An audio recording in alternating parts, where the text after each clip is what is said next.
Good morning and welcome. My name is Angie Hartman, and I am the chair of Women United. We're happy to see so many Women United members and guests this morning for our virtual lifelong learning event. And we're especially excited to partner with Her Traditions. We're in for a treat as we hear from Penny Zenker. I have the pleasure of introducing Nicole Schaefer. She's the director of Her Traditions, with whom we've partnered today to host Penny. Nicole, take it away. Thanks, Angie. I will share with everyone that I am not the biggest morning person.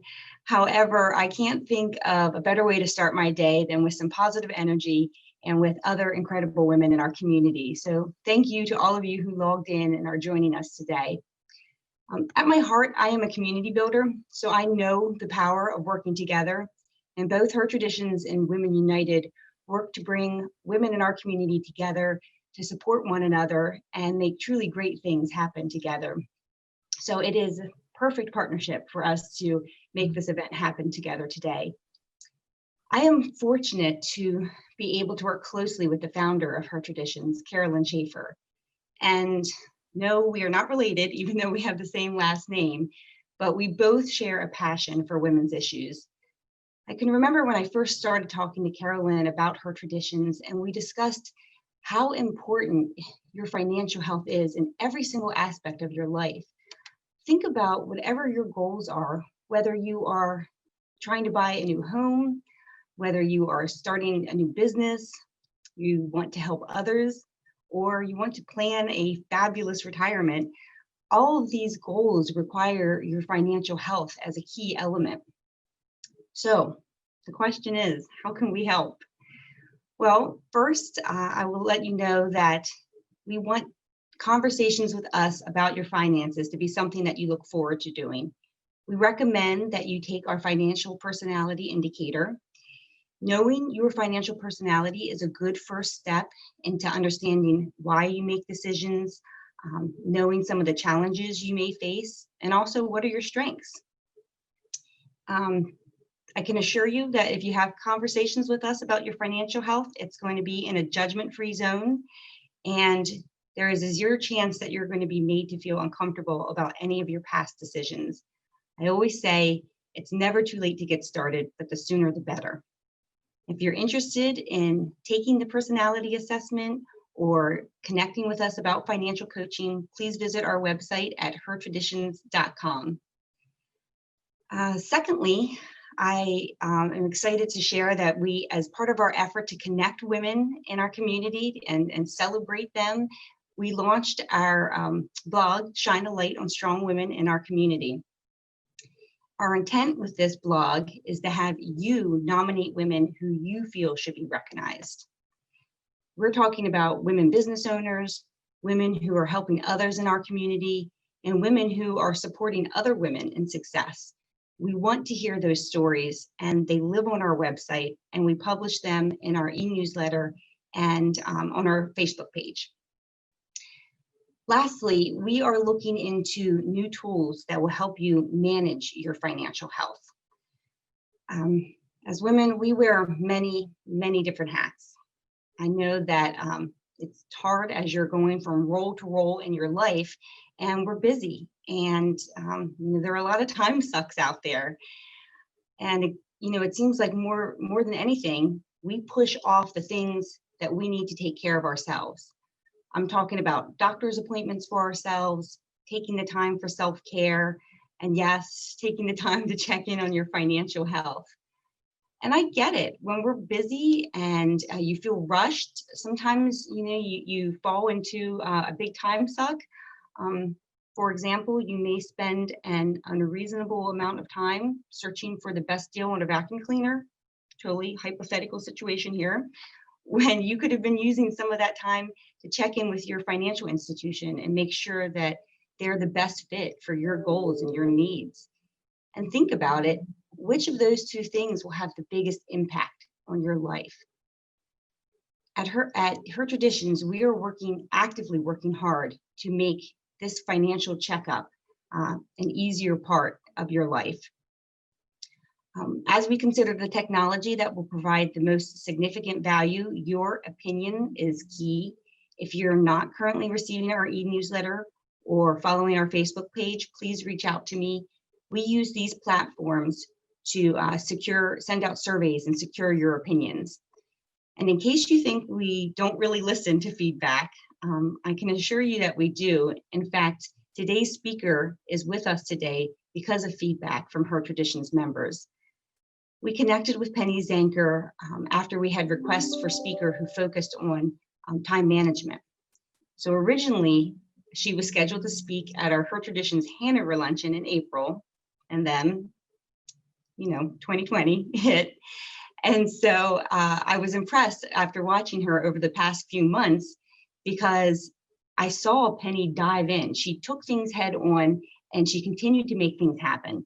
I was really impressed by her initiative and her focus throughout everything. So in September, when we sent out a survey to Her Traditions members and said, what are your current needs? We heard that once again, time management was still up here. And also, a lot of you wanted to know, how can you adapt better in this current work environment? So once again, we turned to Penny. She is an international speaker, a best-selling author, and a business strategy coach. And I couldn't be happier to introduce her here today. Thank you, Nicole. Wow. I am excited to be here with all of you. And I'm just going to share my screen. And what I wanted to give you as this first tip on the screen is that we'll be showing some visuals. So you can actually go to the top there, to the window, and do side-by-side mode and kind of drag the pictures so they're right next to each other. I hope that will improve the viewing experience so that you can see the visuals, but you can also see me. So welcome, everybody. I am excited to be here and share time management tips at a time where distractions are at an all-time high. And I thought what I would do is, if you've gotten this down and been able to shift the screen, I thought I would start with a story that shares what my greatest time management lesson was, because I think that it really sums up everything in the way that I look at everything and is going to help to support you in getting greater focus, blocking out distractions, and being able to create some sanity in your life as well. And it really all comes down to identifying what's most important. So the year was 2000, and I'm grateful that it was so many years ago that I got this lesson. And I had just sold my technology business that I had built from just myself to a multi-million-dollar business. And although I had lots of what you would think great time management techniques, things worked for me, but I was burning myself out. So I got the result, but at the same time, it was killing me. So I had this opportunity to sell my company, and I jumped on it because I thought I'd be so much better off in a 9-to-5 job. Now, if I could hear you, or if you were engaging in the chat, which I hope you will do, you'll be saying LOL, haha, right? But that's what I thought. The grass is greener on the other side, right? A 9-to-5 job has to be easier than the different hats that I was wearing as an entrepreneur. So I was going to start this organization of a chief technology officer. And 2 weeks before I started, they brought me into this turnaround situation. And there was a task force, and I ended up taking my boss's job, who was responsible for a holding company and that holding company had 5 companies across 4 countries. So that's a little bit insane, because whatever techniques and things worked but barely worked, things work until they don't. And they clearly were not working in this environment. I was overwhelmed and overloaded. And, and I want you to think about whatever dysfunctions we had before the pandemic. I think it was Kim who said earlier talked about amplified. So our dysfunctions are amplified through the pandemic. So if they worked before or just barely, I promise you, there's a lot of areas that probably you're finding aren't really working. So that's what I found. In this new environment, I just couldn't function in the same way that I had. It wasn't working. I went into my boss's office and I said, Peter, I quit. I can't work in this way. This isn't what I thought I was getting into. And he said something that really shook me. He said, Penny, I hired you to make decisions. And what you do with the rest of your time is up to you. What? I was so pissed. Are you kidding me? That was ridiculously oversimplified, right? But we often get coaching or advice at a time when we're not really ready to hear it. And when I let that sink in, I was grateful that it was so simple, because it had to be in order for it to cut through the complexity that I was creating. He was right. The decisions were the 20% that were going to make 80% of the difference. That's the Pareto Principle, right? So I want you to revisit that Pareto Principle about the 80-20. And if we can just find our 20%, it changes everything. It helps us let go of the other things that we can't get to, because we can't do everything as much as we might try. And believe me, I'm there with you. I'm a recovering perfectionist. So, and micromanager. So, it just doesn't work. So when we can help to find our 20%, that's really going to be the way that we can shift our focus, whatever that 20% might be. Nicole talked about our finances. How important is that in your life, right? It needs to have space. Our health, right? Various different areas that we need to make sure that we're giving attention to. So it's 2020, right? This is totally a special year. I get it. Nicole said that, we had an event scheduled for April. All of my events were canceled at once back in March. And so my whole year wiped clean. So how do you show up in these really challenging times? Challenging financially, challenging in terms of emotionally with all that's going on around us. And I want to say that this wasn't the first time that I've experienced such emotional upheaval and so much uncertainty, both personally and professionally. And I just want to refer back to 2008 for me, which was another crazy year. In 2008, my husband of 10 years let me know that he was inviting me for a divorce. And my kids were 1 and 3 at the time.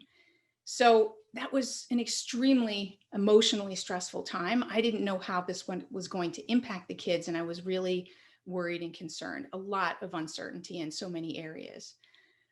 And not only that, but also I was running a large division at a market research company, and the parent company decided that they were going to sell that division. And with that sale, I was going to lose my job. And then on top of that, because sometimes things like to come in threes, I was invested in Bernie Madoff and lost half of the savings that I had invested. So what I want to say with that is I learned a lot of important lessons during that time. And I wanted to share those lessons with you today so that we can take a look at how we can practice them and how you can use them today and how I've been using them today. Because this isn't the first time that we've had changes, challenges, uncertainty, or emotional upheaval.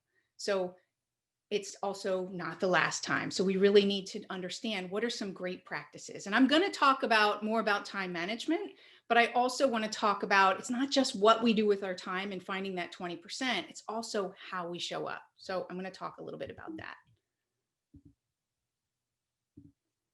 So the lessons that I learned were the following. So number one, self-care and grounding were absolutely key. In 2008, when my kids were so little and they have a lot of energy, they needed me to be the example.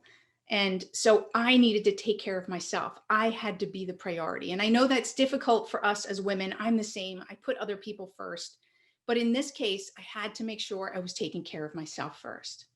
Number two is support structures, is I had to surround myself and create support structures so that I could show up how I wanted to show up, so that I could be intentionally driven and not emotionally reactive. And that is absolutely key in times of stress.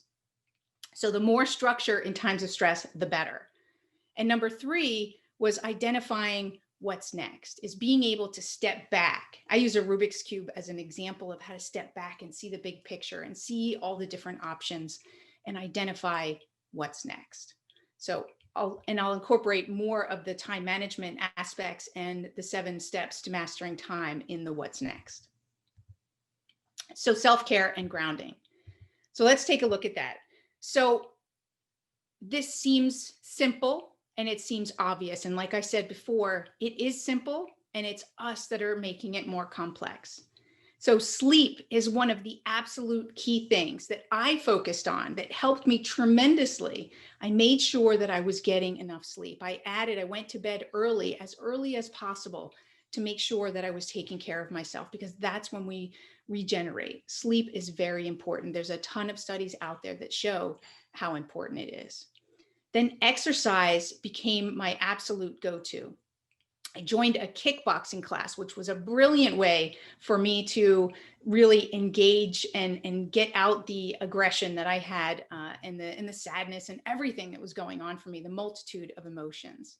And today we've done a lot of biking and a lot of tennis, right? Getting outdoors in places that we can, and doing those types of exercises that aren't in groups with other people. But it's moving your body. It's absolutely critical. And then the third thing is breathing. As I said, so important. It's so obvious and so simple, and you hear it all over the place. Then why aren't we doing it? So breathing is absolutely critical, that we take a deep breath in, we hold it, and we let it out. Just one simple breath like that can make all the difference. And what if you spread them out through the day? 1 or 2 breaths, just little breaks to help yourself to energize, little movement breaks, just to give a little dance, put some music on, right? I did some dance parties with my kids, things that movement creates joy. Kelly McGonigal wrote a whole book around movement and how it creates joy. And actually, just the other night, I was listening to Brene Brown's podcast, and she was doing an interview with these ladies that wrote something, a book on burnout. And what was really interesting, and that's why I have at the top here, it says physically release stress. So they talked about 2 different ways about stress, is that there's the stressor, which might be the economy, your finances, and so forth. But there's also the stress in our body, and we have to handle them separately. So even though a stressor might be past, maybe you lost your job and you were able to get a new job or get some temporary work or find some financial relief short term, but there's still stress in your body. So this sleep, this exercise, and these breathing techniques are essential. They're not a should, they're a must. They're essential for you to actually release it from your body. I don't know if you've ever been to, I'm big into self-development, obviously, and I've been to some events, and they have these times when they have you screaming. And the reason that they have you screaming is that it helps to get that stress out of the cells of your body where they've been living. So I'm not saying that you should scream at other people or that you should be crying in the middle of a group, but crying and screaming are perfectly okay. And do it in a controlled environment. So when you're by yourself, it does help to release it from the cells, excuse me. I'm sorry. I'm also looking at the chat here, as other people have said that they had some challenges in 2008 as well. So hopefully during those challenges, you guys also found some of these techniques. And if not, something that you can put into practice immediately. These are all within our control. And I want you to know that breathing is so important and powerful for balance and empowerment and motivation, and especially clarity, that one of the biggest users of breathing techniques is the military. Believe it or not, they use it because they're under high, intense pressure and stressful situations, and they need to bring themselves into clarity in the moment. So if it works for the military, I promise you it's going to work for you, but you have to make space for it. Does that make sense? So what I want to say, and I think Nicole had said something earlier, I think before everybody got online, that, we have these interruptions and these expectations of ourselves and how we should show up. Maybe it's just how we show up on Zoom and what's going on in our household. And if the dog barks or, a kid comes in and screams or something's going on in the background, maybe you had an expectation of yourself before the pandemic of how you should show up as a mother or as a partner, as a worker. But you're only as productive by the standards of the world that we lived in a few months ago. So now that world has changed. So we have to also adapt our expectation.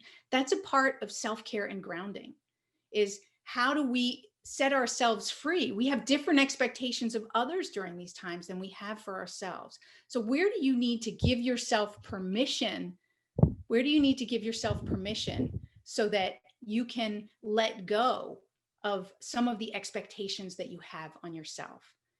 And if you feel that those expectations are coming from your boss and that there's unfair or unrealistic expectations, this is a great time to open up conversation, to balance expectations. It's so critical.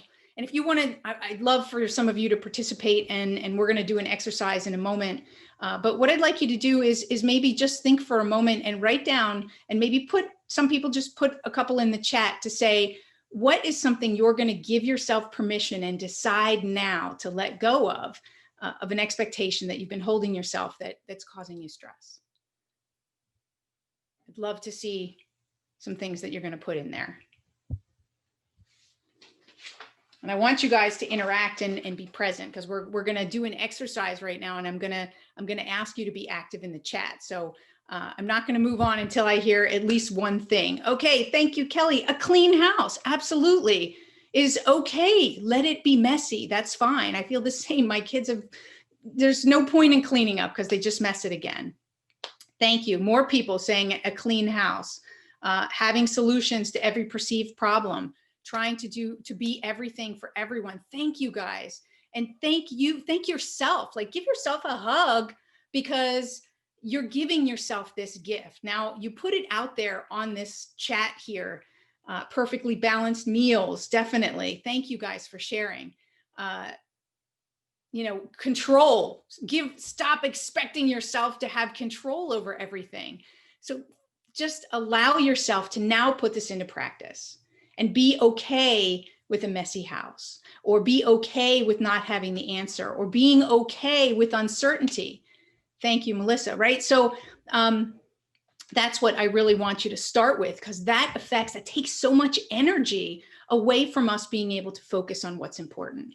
And so once we get clear on what's important, but also relieve the energy that's keeping us from focusing on what's important, that's going to be huge. So thank you, guys. Let's go into an exercise here.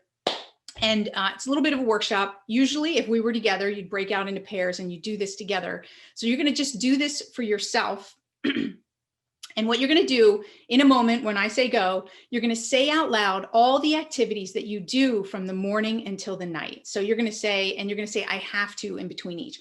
I have to wake up in the morning. I have to make my bed. I have to walk the dog.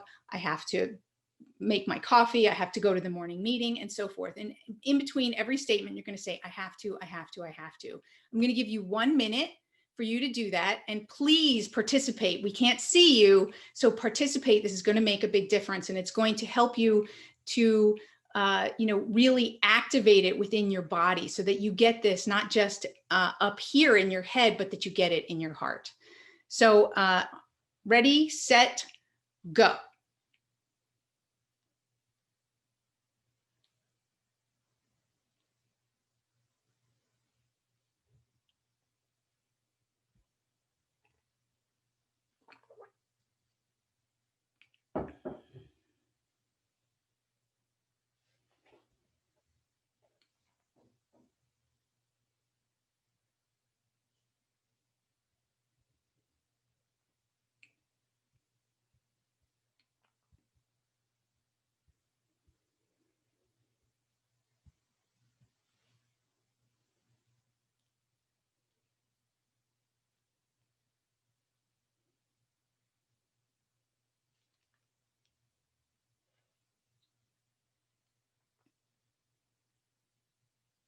Okay, stop.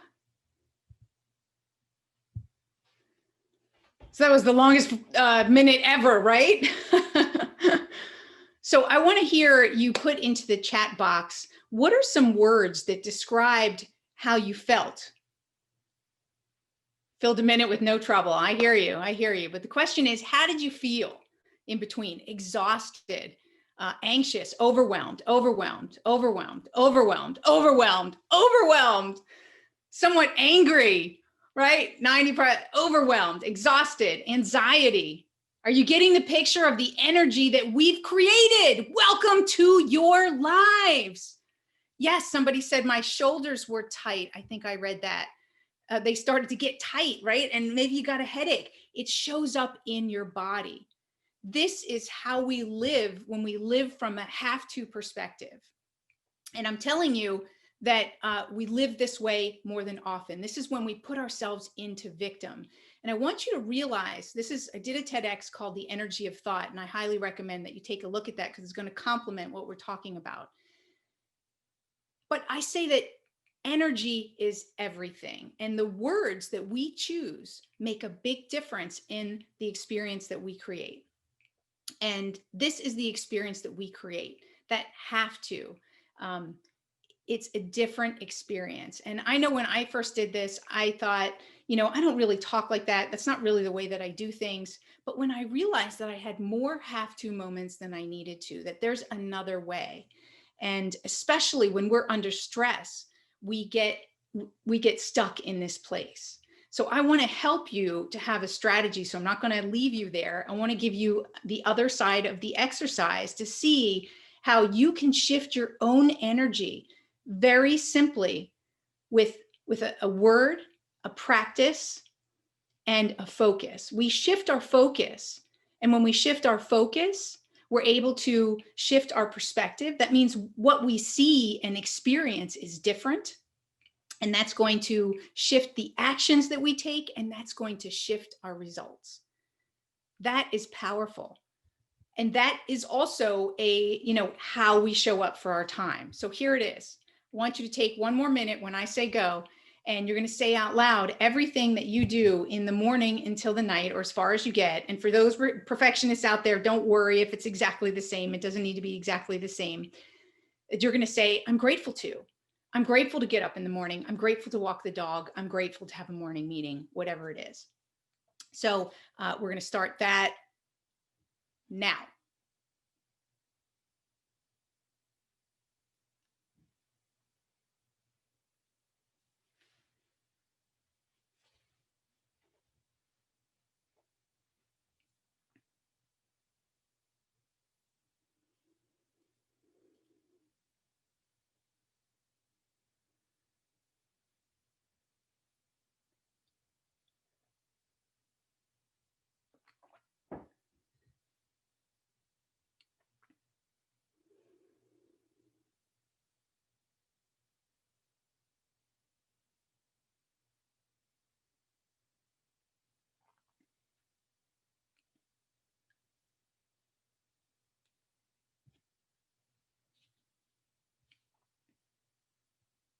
Okay.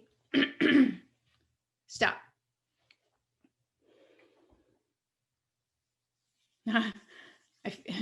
Such a difference, right? And somebody said, I feel like you could be just for this morning. And somebody said, grateful to who? Grateful just to be grateful. You don't have to be grateful to someone. And that's a good point. And we'll talk about that in a minute. Love this thought shift. That's awesome. Thank you. So what are some words about feelings, right? Because I want you to see, you already get it, but the energy difference. What are the words? I instantly teared up. What a change. So what are some of the words that describe how you felt? Lucky. What else? Give me some other words. Peaceful. Blessed. Blessed. That's better than overwhelmed, right? Blessed. Calm. Blessed. Blessed. Abundant. Happy. Fortunate. Inspired. Thankful. Right? You can see the energy is completely different, but the day was the same. So I want you to recognize that the things that happen in your life that are going on, this is what's within your control. You can't control the circumstances, and you can't control the things that are there that you're doing necessarily. Like I had to go pick up my daughter from school back and forth 4 times yesterday. So, I can do it in a have to, and I can begruntle and and not enjoy that experience, or I can use that time to chat with my daughter and connect with her and be grateful for that one-on-one time with her, right? So it's empowering, somebody said. And one time I heard a very interesting one where somebody said they felt in control. So I want you to think about that too, because very often we're seeking control. And actually what causes stress for us is that we can't control. We can't control time, and we can't control what's going on around us. But we can control the energy that we bring to something. And we also have to recognize that that energy is as contagious as COVID. Is that if you bring that have-to energy, everybody in your household is going to be stinky too, right? But if you bring the gratitude energy, that's going to impact everyone, and others will respond.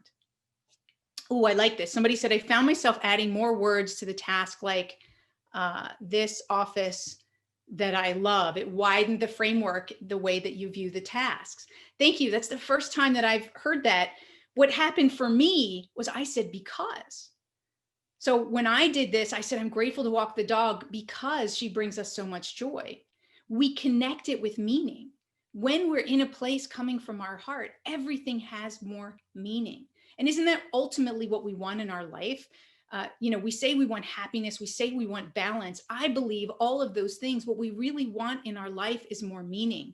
And when we have more meaning and more connection to people, to ourselves, that's what makes us more productive in everything that we do. That's what helps us to focus on what's most important and let go of everything else.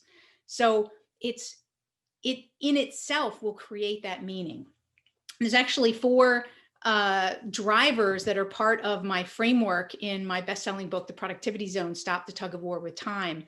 And those items that come from the gratitude is how we shift our mindset. It's how we control how we show up. And it affects purpose and meaning, right? Our motivation. It affects our self-talk and how we talk to ourselves and how we talk to others, the grace that we give ourselves. It impacts our mental focus about what we're going to experience. And also it impacts our physiology. Just like we heard some people say they tightened up. Well, when you felt gratitude, you felt calm and relaxed, right? It impacts our physiology. So I just want you to be aware of this and how powerful and important this is also to managing stress and our time management, because energy is everything, and how you show up makes one 24-hour period much more productive than another if you show up in the right way. So the second thing that I learned, sorry about that little glitch there, is support structures and how important they are. So I want to talk about that in the context of the distraction quiz that I gave you guys. So, the quiz itself was a structure to help you create awareness. So we need structures to help us create awareness, and we need structures to keep us in line. That's why I use this picture, which is guardrails, because it keeps us on the path. It's clear that we're not going to follow a straight line. We might sway a little bit in those lines, but it keeps us in the lines. So what I'd love to do is, and we have a poll that we're going to bring up to find out which one are you. You took the distraction quiz. For a lot of people, they said this was a real aha for them. Not just that they didn't know where they were distracted before, but it creates a higher level of ownership. Like, yeah, and really, a lot of these distractions are distractions that we have created ourselves, or that we're tolerating. So you have the power over a lot of those distractions if you think about it. So the poll's up on the screen now. Let me know. Let's just take a look and have a fun look to see where you are in terms of, are you a hermit? Are you a wizard? Are you a hamster? And you know what? It doesn't matter where you are, even if you're a time zombie. All that matters is that you create heightened awareness today. Because when we bring that unconscious, right, that learned helplessness, that distractions put us in that place, by making this more conscious, now we're in a place where we can take action. And that's what I want for you, is to create that heightened awareness so that you can take action.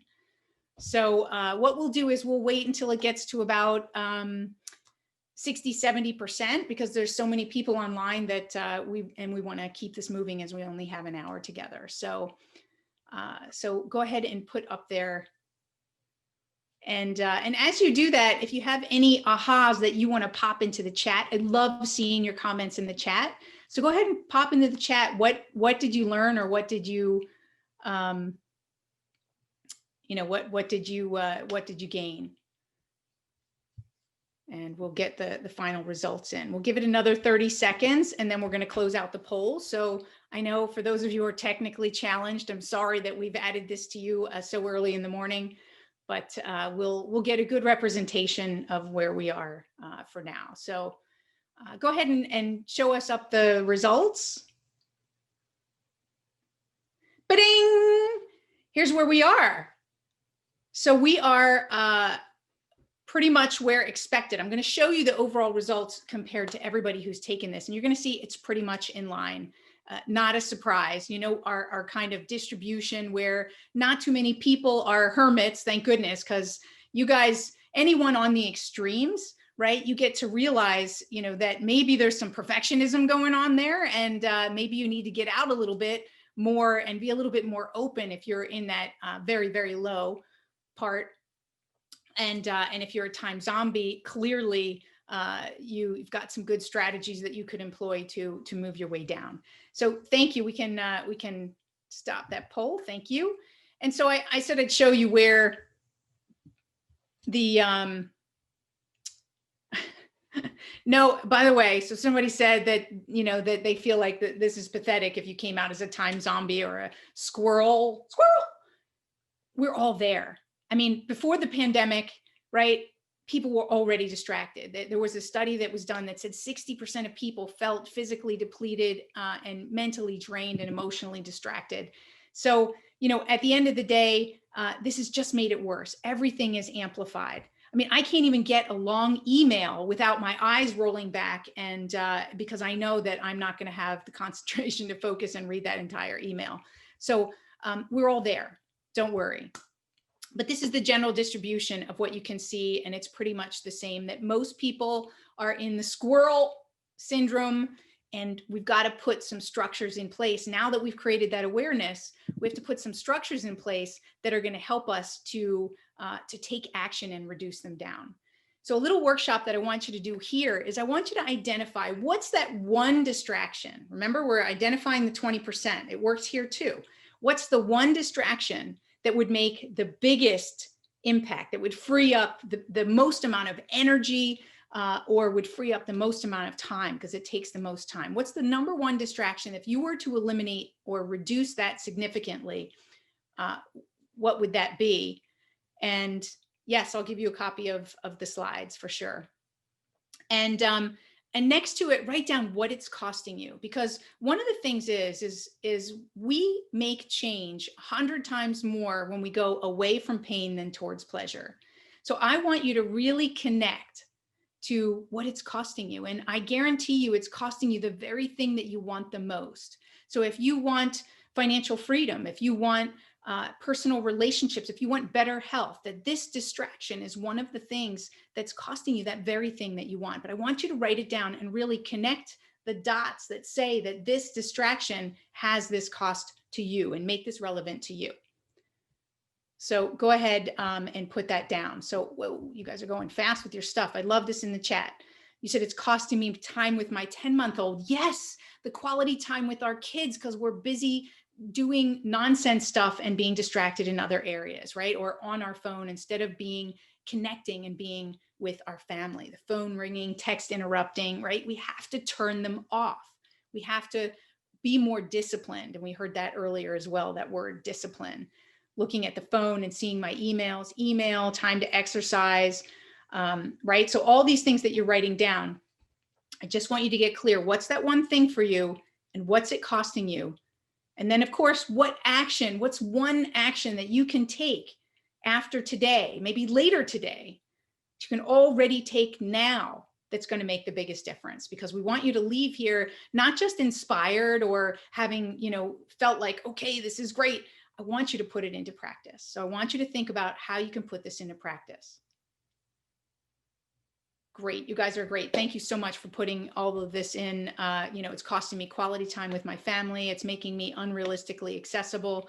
You guys are great. Now make sure that you take that next step and you decide what action you're going to take. So we're going to move on because I want to show you some things that you can do. So I call these gatekeepers. This is a structure and an organization that helps you to think about how you can offset these distractions. What can you have in place? So, and I know this is rich with content. There's a lot of content that you guys are getting over this period. So I will give you these slides, even though some of them we may go through pretty quickly. So we have rules that we can set for ourselves, and they might look like, and I'll go through one slide for each of these. So we have rules that we can set for ourselves that will help us to fall back on those rules so that we can stay the course. We also have filters. Filters are things that we can say, what is a filter that keeps the things that we want to be spending time on in the filter and filters out those things that don't belong on our schedule or taking our attention. And then lastly, the last section is the environment. What do we need to do in our environment to also protect our energy and direct the focus of what we want to be focused on? So I don't know how this moved. Hold on 1 second. So for instance, we have standards and principles and rules. So for me, just having a principle that I live by, which is everything happens for a reason. This has helped me from when my dad was killed in an accident when I was 19 to today.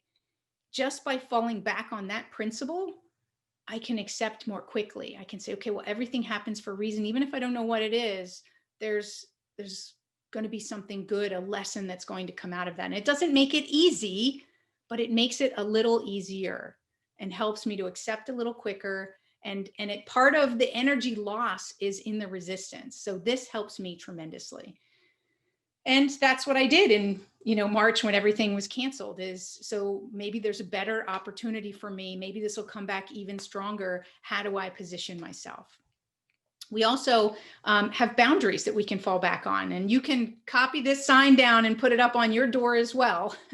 My daughter actually made this for me. So boundaries are about holding the boundaries. So if I say, don't disturb me with no sign up or anything, my kids would come in and they'd interrupt. And I do have doors, but they would come in and interrupt me, and I would allow it. I would tolerate it, but then I'd get frustrated, not just with them, but for myself for allowing it. So what I want you to be thinking about is, what are some boundaries that you need to set, and how do you hold those boundaries? So this sign helped me to hold those boundaries. It's funny, but at the same time, it worked. I put it up, I shut my door, and it worked.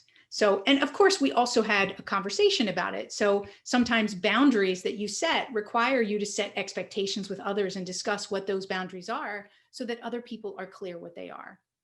Whether it's how you're going to handle interruptions at home, what type of performance you're expecting at work, what type of access to you. I know that's a big one for organizations and also people who are working more hours than ever. You have to set boundaries of when is the end of the day and shut down that computer and don't turn it on. Don't check your email. You need time to yourself and to recover. And that's a boundary. And then time limits, right? So if you set a time limit and say, I'm going on the internet, but I'm only going on for 15 minutes, right? Or I'm going into my email and I'm only going in for, this 3-2-1 strategy is 3 times a day for 21 minutes, right? A structure and a set of rules helps us to stay on track and to fall back on that. So filters, I should have checked my animation here. Filters are things like plans, right? If you have a daily plan that every night before, at the end of the day, you identify what are you going to do tomorrow so that you know what's most important and you can start the day with that plan. It's most effective the night before, but you could also do it in the morning. I have this thing that's called the 1-3-5 daily plan.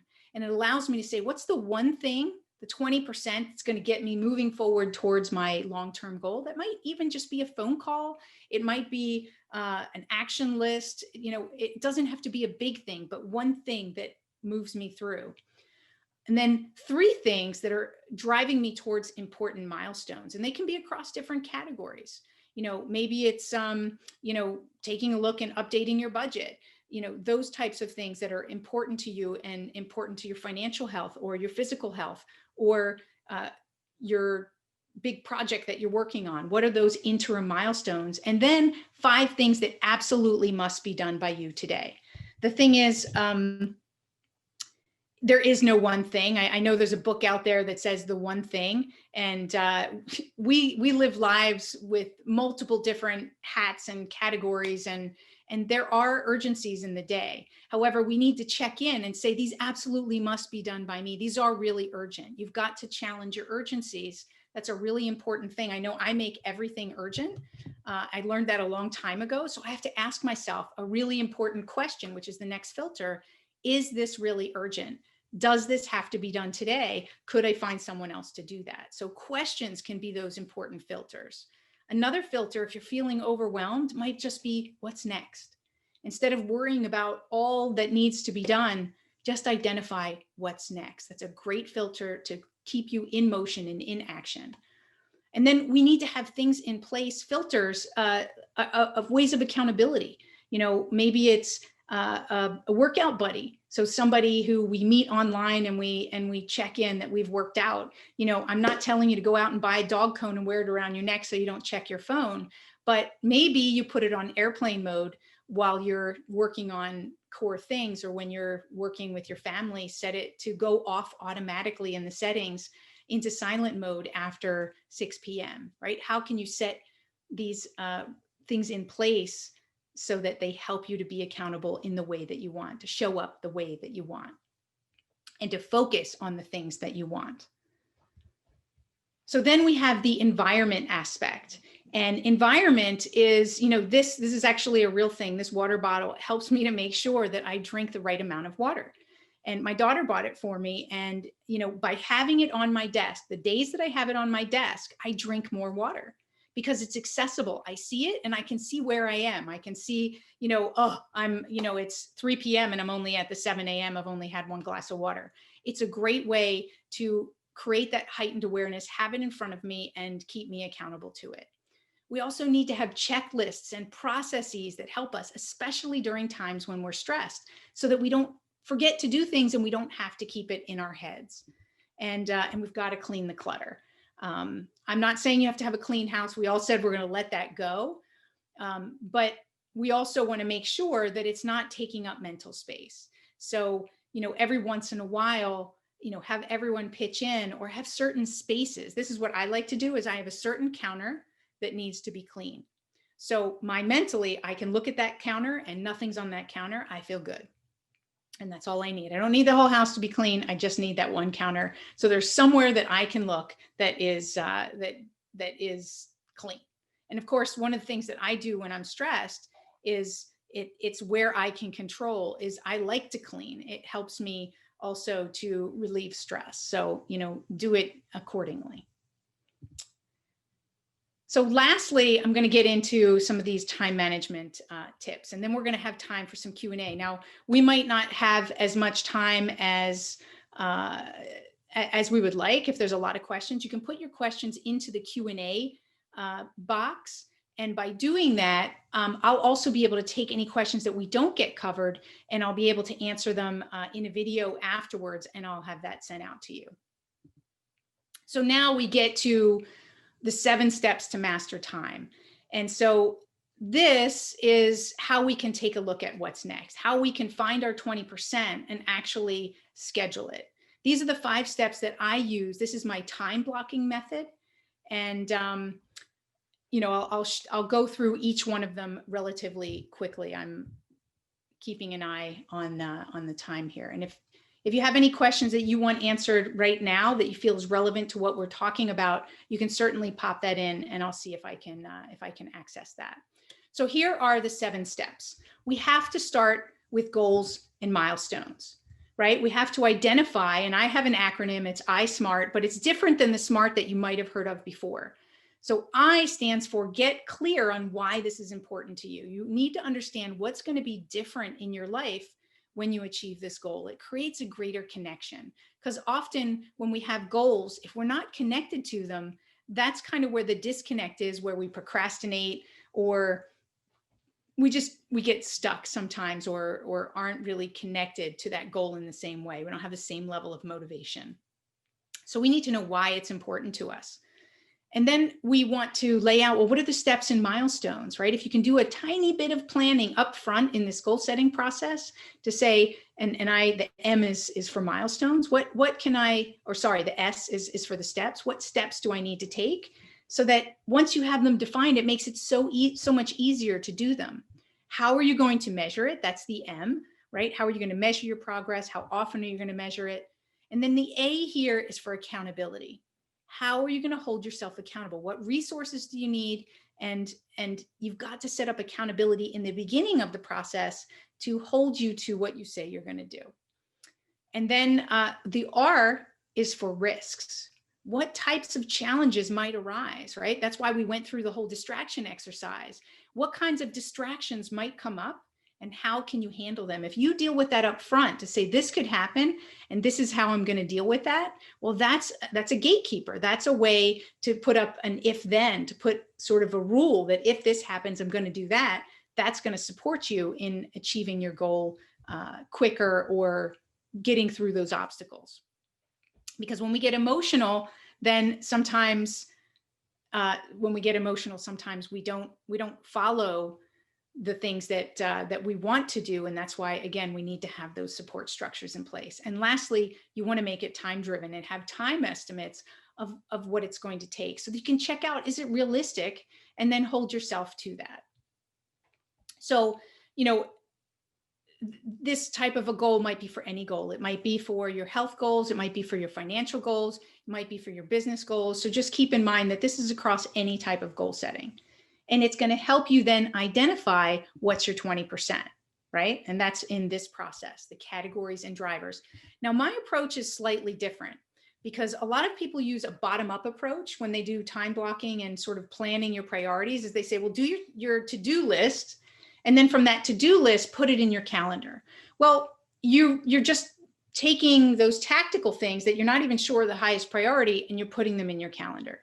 So what I would do is I would analyze where you're spending your time and what categories they go in so that you can see at a high level from top down, where do you need to be spending your time in these categories, these high level categories. So as an entrepreneur with my business, there are categories of finding new business, right? And out there prospecting. There's categories of maintaining and working with existing customers.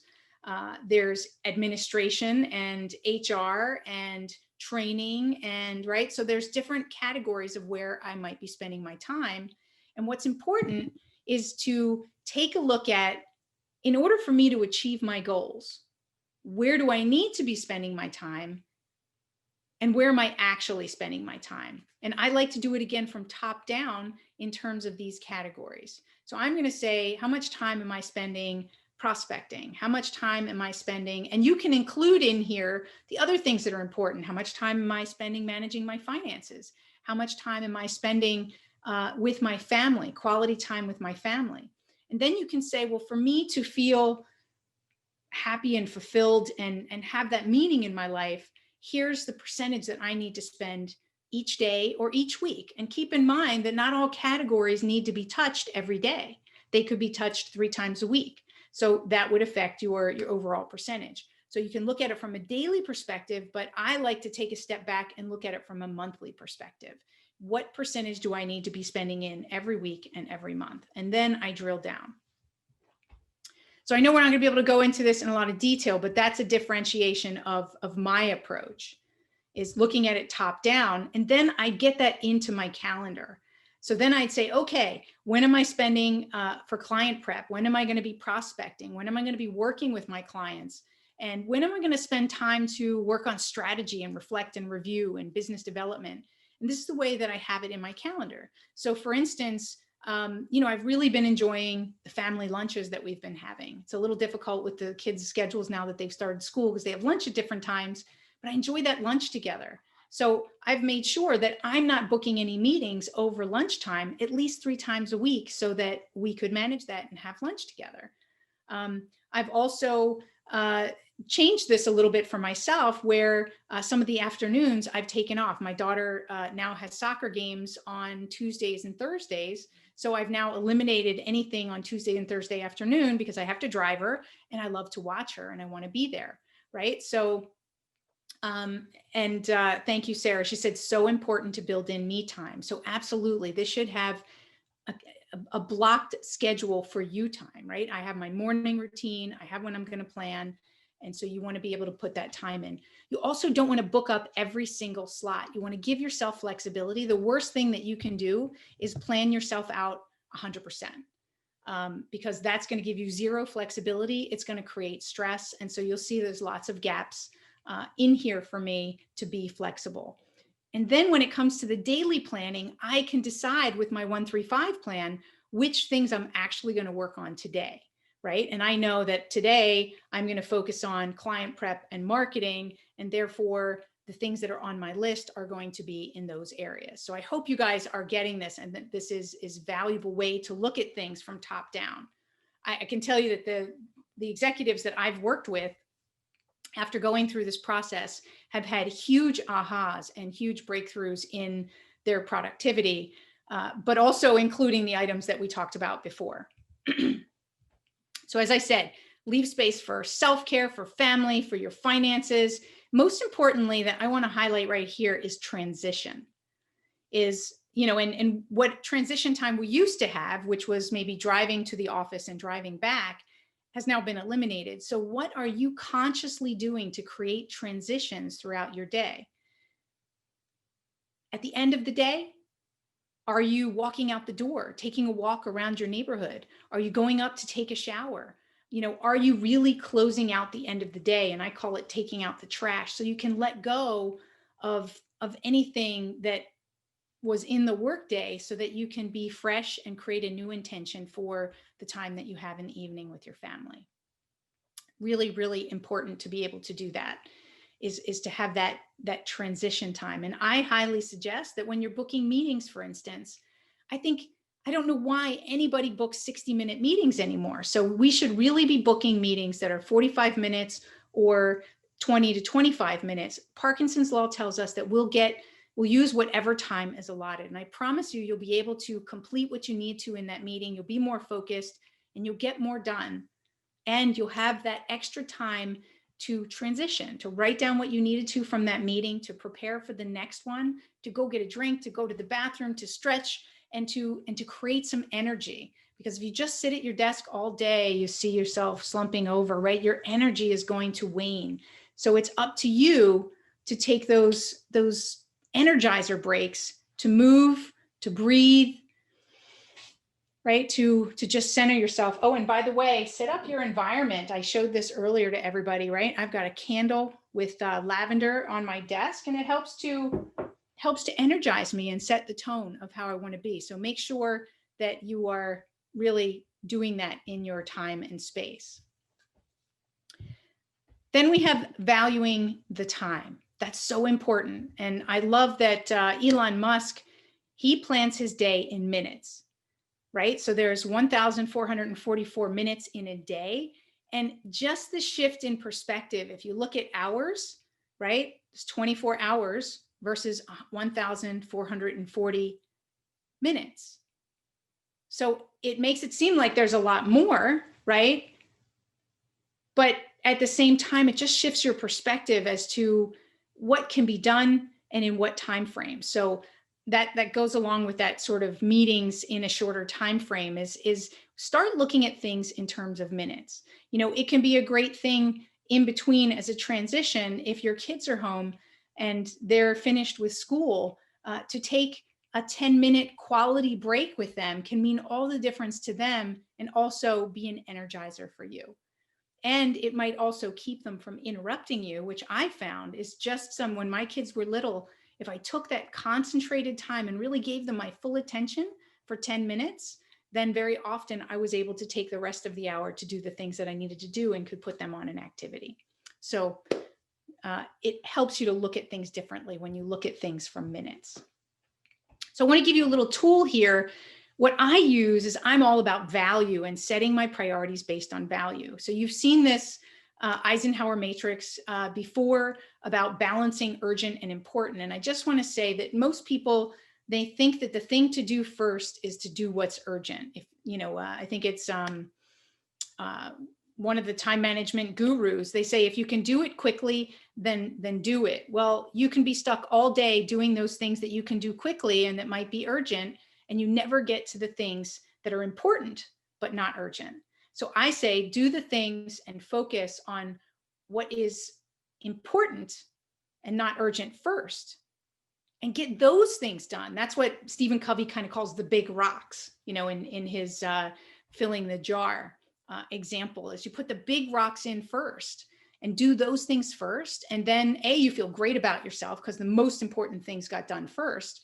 And then you'll make time for those things that are urgent. That's the way that we function, is you'll find a way to get those things done, either for yourself or if they don't get done, maybe they really weren't urgent. This is, again, a way for you to challenge your urgencies. And you can actually put in each of these quadrants what types of tasks that you do during the day and kind of see, right? It can be a really great tool. I've done that exercise with people, and they take everything that they've done for the day and they put it in these quadrants, and they see their day a lot differently. And then that helps them to better prioritize going forward.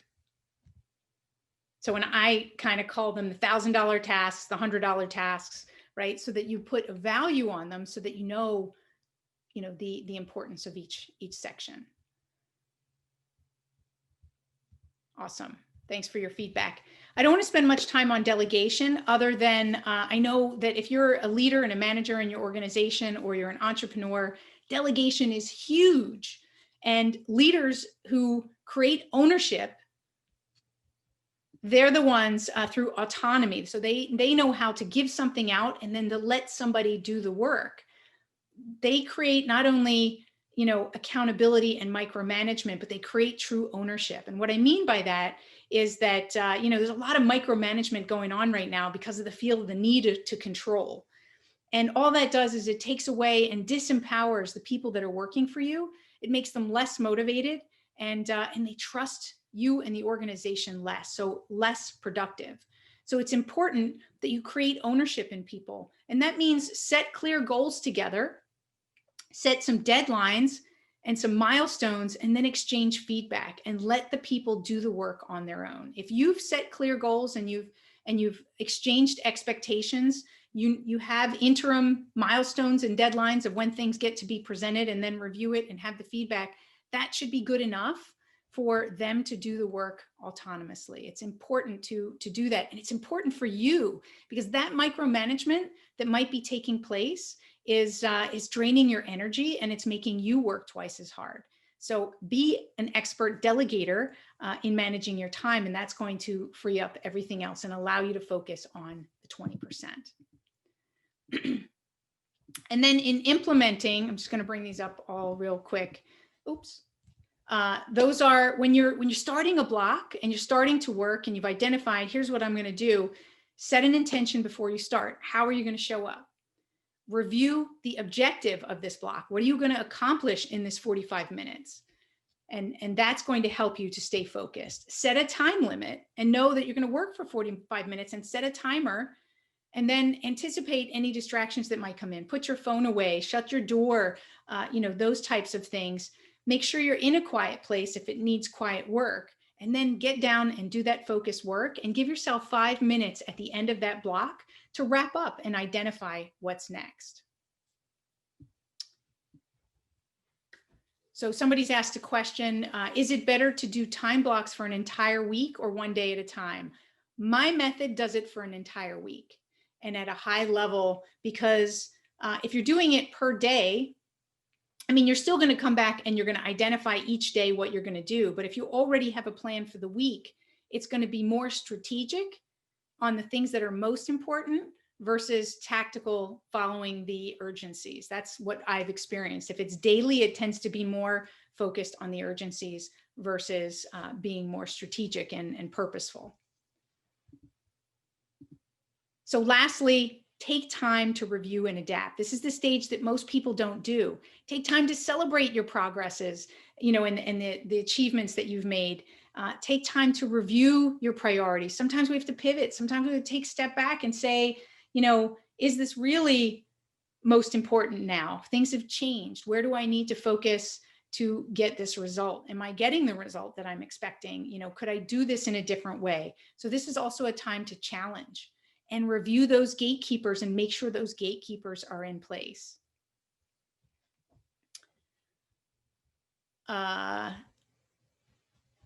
Right. And so somebody said, you know, I also put vacations and other time off so that I can have something to look forward to. Absolutely. Block time for things that are fun so that you see them in your calendar and that you know that they're there, right? Why do we block off time for date night?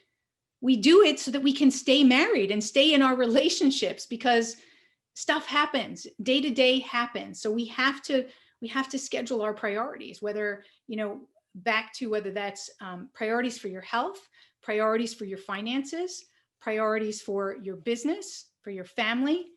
Those things need to be blocked off. And that's why if you take a look at a week, it's going to help you get a better understanding of, maybe you're not going to work out every day, but when do you need that me time? You do need it sometime during the week, right? So it's great to block it off and to know that it's solid and it's there. So, and I say here, just because you know what to do doesn't make it easy. A lot of times we do know what to do. What I might have talked about today might be all things that you've heard before, and that you know this. But the thing is, we don't do what we know. So I want to really encourage you to you only needed to take away one thing from today and one action that you're going to take. I don't want you to overload yourself and say, oh, here's the big list that I took away and here's what I'm going to do.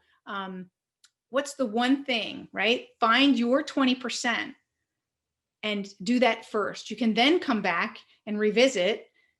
And through revisiting it, you can then look at the next thing, right? Lots of tips and tricks here, and maybe you can implement more than one, but I really want you to make sure that you're finding that 20% and you're implementing that one. So we do have a little time, I think, for Q&A. Let's see, I think we've got about 4 minutes according to my schedule. So let me bring up the, anybody have any questions?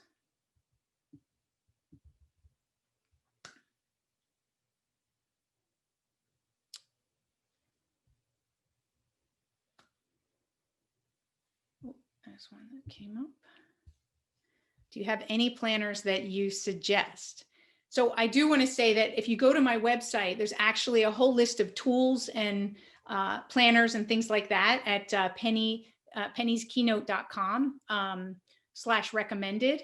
And on that site, there are tools. I do have that 135 planning method is my planning method. And I do have online on Amazon a 30-day workbook that you can buy that has them together. And I'm also happy to send out as a resource to all of you after this, the worksheet, the one-page worksheet. If you just want to have the worksheet and print them out yourselves, I'm happy to share that with you.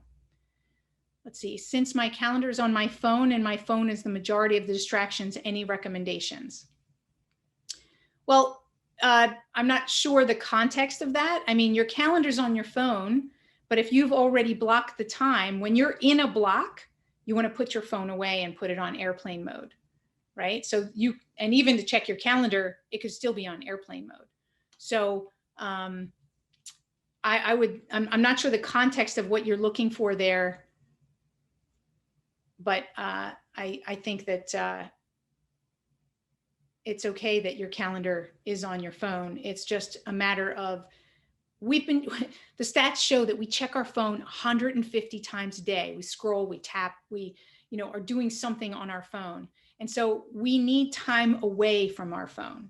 So have a time in the morning. So let me back up a couple tips. This is really important, actually. Morning routines and how they can be really powerful. I do not check the news in the morning. That is negative energy, starting the day with negative energy. I start with a gratitude journal, and I've been doing it for as many years as I've been doing it for almost 20 years.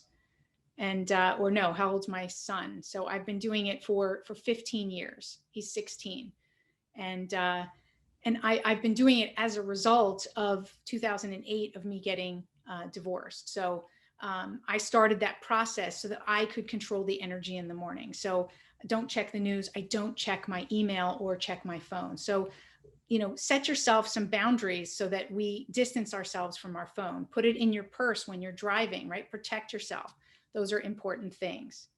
And you guys just come in and cut me off when our time is up. Actually, I have one more minute and I want to close with a little story. So I will collect the rest of your questions and I will send you, I'll send you a video with the answers to those, because there are a couple more questions and I know that your time is precious here and you have other things scheduled for today.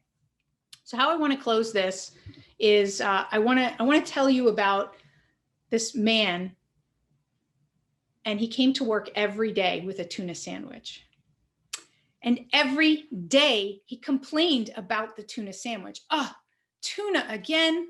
I hate tuna. The smell of tuna is driving me crazy. So one day, finally, his buddy got pissed off at him and he said, dude, why don't you have your wife make you something else? And he goes, I don't know what you mean. Turkey, roast beef, something else, the guy says, something else.